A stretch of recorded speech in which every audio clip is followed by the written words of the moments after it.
Welcome to KO Stories, where I tell stories of the mysterious, twisted, and paranormal. And today is no different. I got a really good story for you guys. So, without any further ado, it's time to slip into a mind that's not our own.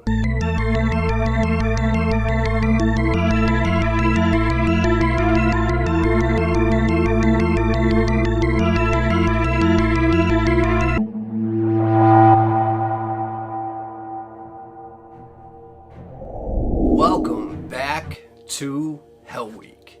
Now, I got a really good story for you again today, and I really hope you enjoy this one. So if you haven't already, please hit that subscribe button, turn on all notifications, that way you can see when my next story drops, and we're dropping one every day. And after this, I'm going to be on a more dedicated schedule, and I'm going to get them out to you guys over 2 times a week, promise. All right, so we're gonna do this, and don't forget, if you want to see smaller clips I do, like reels or shorts, I'm gonna be uploading shorts on my shorts channel, but the majority of them are on my Instagram. I do Instagram reels and things about conspiracies that you might find fun. That's also called KO Stories, all link in the description. So without further ado, let's go. Over the course of his 16-year career as a nurse, Charles Edmund Cullen poisoned numerous patients with toxic injections, and he slowly gained a reputation as the Angel of Death serial killer. Nurse Cullen worked at 9 different hospitals in New Jersey and Pennsylvania, and there was a lot of suspicious behavior and actions that went on. And you're about to see what that is. So as of now, it's time to slip into a mind that's not our own. Now, what's the first thing that comes to your mind when I say male nurse? Maybe that's somebody's true, passion in what they always have wanted to be. Or maybe it's, a stepping stone to becoming a doctor. Well, for this case, it was something different. Something more sinister. Now, Charles Edward Cullen grew up as the youngest of 8 children, and he was considered to be a little bit awkward, but also pretty smart. But it seems he lived a sad life, because his first attempted suicide was just at the age of 9. Drinking a mixture of chemicals from a home chemistry set. I mean, it was just the beginning of multiple suicide attempts over the course of his lifetime. Now, Cullen's father died when he was just a baby, and his mother died when he was 17 years old in his final year of high school. Now, after his mother passed away, Charles dropped out of high school, and he joined the Navy in 1978, and he served as a petty officer 3rd class on the USS Woodrow Wilson, a ballistic missile submarine. And despite the routine that the military provided, Cullen's mental instability was still evident. I mean, repeated issues led to him being transferred to a supply ship where he could go on to make several more suicide attempts, unfortunately. And Cullen received a medical discharge from the Navy in 1984. So right after this, he enrolled at the Mountainside Hospital School of Nursing in Montclair, New Jersey, which led him to gaining a position working at St. Barnabas Medical Center in Livingston, New Jersey, and this was in 1987. Now, he married a woman named Adrienne Taub that same year, and the two would go on to have 2 daughters of their own together. And it would appear that Charles had found a far more stable rhythm in his life at this point.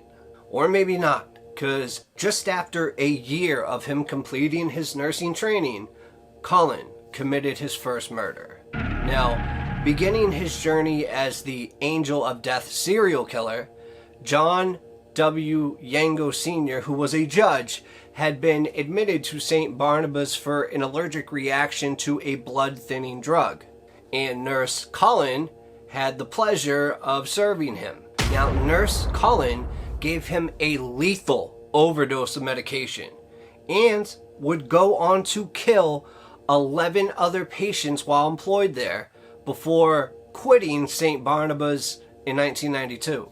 Now, investigations into these deaths of his patients it did show abnormally high insulin levels in their blood. And they also found that some of the IV bags had been contaminated with insulin. Now, despite these two suspicious facts, the outcome of these investigations were never shared with the police. Now, I have no idea why this was not brought to the police's attention.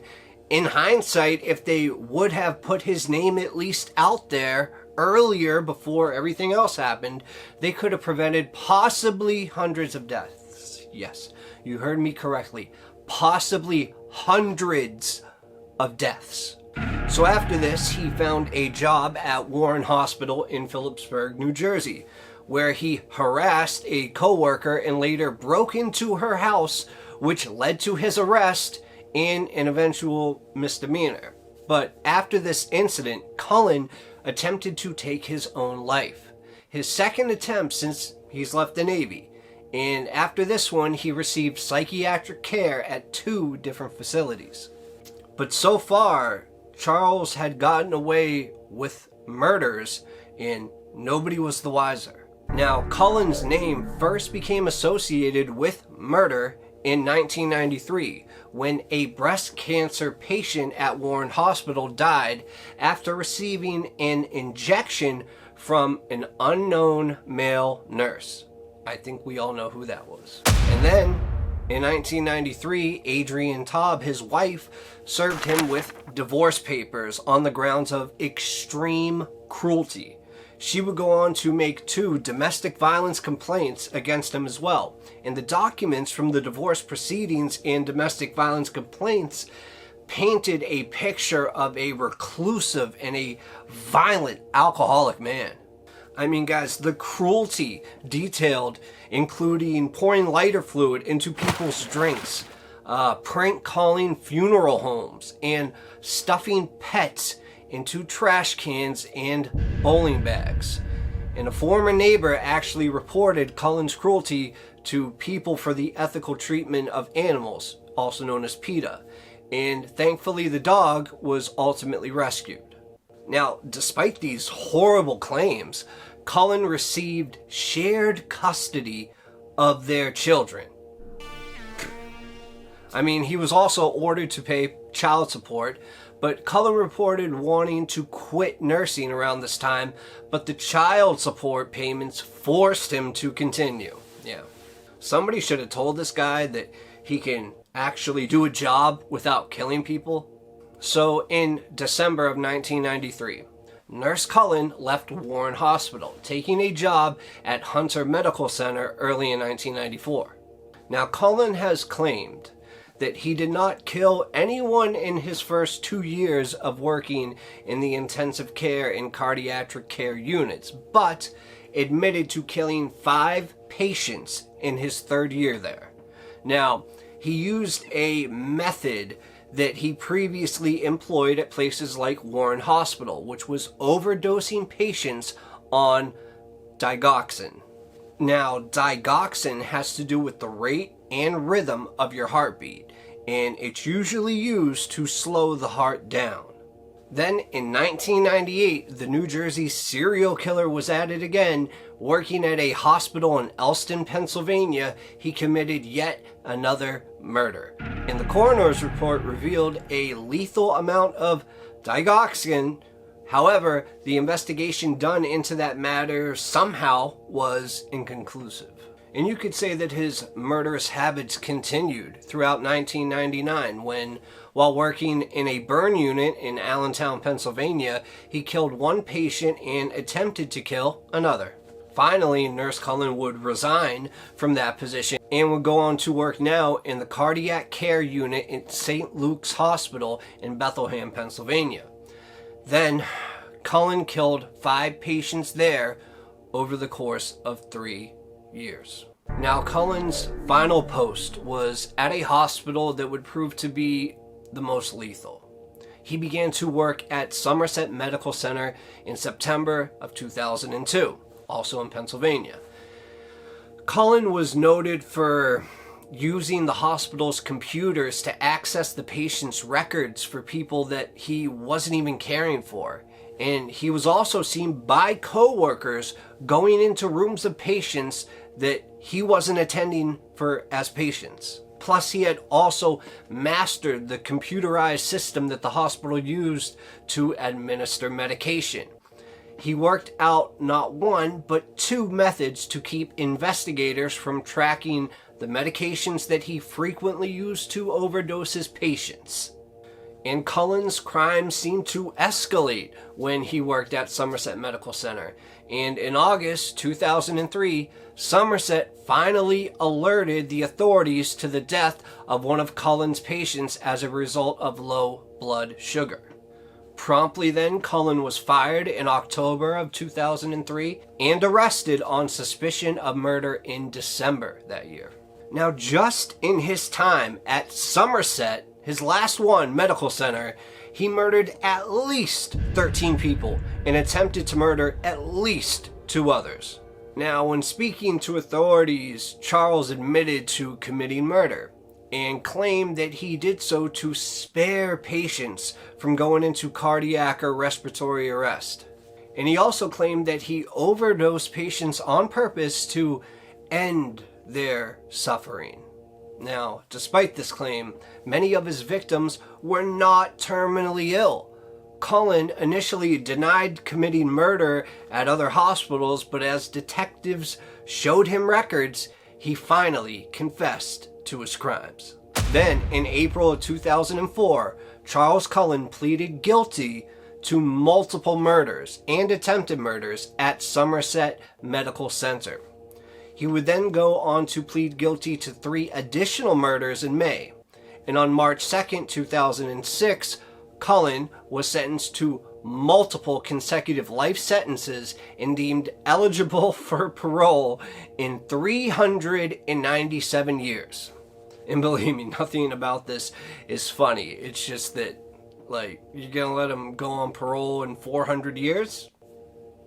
Why not just say no parole? You know what I mean? However, if anything good came out of this, it's this. The actions of Charles Edmund Cullen led to a New Jersey law that requires healthcare professionals to report any workers who seem like they may pose a threat to patients to licensing boards and consumer affairs. Now, it's become known as the Cullen Law. The Good Nurse, a film about Cullen's life, is said to come out in 2022 later this year. I'm sure it will probably be an interesting movie. In fact, it just said it was coming out in 2022. I actually haven't checked if it's already been released. It probably has. But maybe I should have watched that and probably would have had a lot more information for you guys. But, you know, I don't like to watch a movie and then just regurgitate it to you. I'd rather now have you be surprised and maybe know a little bit, but then go into the movie, watch it, and learn so much more. Maybe this right here story made you now want to see the movie. Maybe that's it. Yeah. Then, although authorities have convicted him of 29 murders, Cullen himself has said that he's probably killed around 40, according to the New York Magazine. Still, many familiar with this case believe that the actual number of murders he committed may be well over 300. Some say as close to 400 murders. And that is why he is sometimes called the Angel of Death. I mean, his involvement in possibly hundreds of deaths makes Cullen one of the United States' worst serial killers ever. Thank you so much for joining me on Hell Week. I really hope you enjoyed this story. And I got another one coming out and another one coming out. And then even after Hell Week's done, we got more coming out. So make sure to subscribe. Make sure to also now subscribe to my Instagram, or just follow if you want, whichever one you please. But make sure to check out more of my videos here, and here. And welcome to KO Stories, where I tell stories about true crime, missing people, and the paranormal. As of now, it's time to slip into a mind that's not our own.